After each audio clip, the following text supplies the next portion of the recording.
Zephaniah, this is a book in the Old Testament where I'm studying it, sharing it with you, trying to break it down. Most importantly, you need to read this book for yourself and put it into context because context is so important when you're studying scripture. So Zephaniah, this is like a time period back in like 605 BC, and he was a prophet, but he was kind of at the center of the political and religious world back then in Judah. He was the grandson of a great king of Judah, and God has like given him this vision, these words of what the day of the Lord is going to look like. So basically, when Jesus returns and judgment is put down on the world, okay? And actually, from what I found, this book actually talks about the day of the Lord more than any other books in the Old Testament.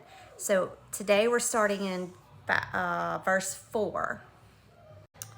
Verse 4 says, I will stretch out my hand against Judah and against all who live in Jerusalem. I will destroy every remnant of Baal worship in this place, the very names of the idolatrous priest.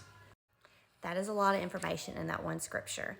And if you go and you look at what Baal worship is, just from a little bit of digging, you will know that this is a god that was worshipped by the Canaanites.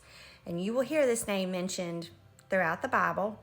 And this guy was kind of like worship for the weather, fertility, battles, identity, okay?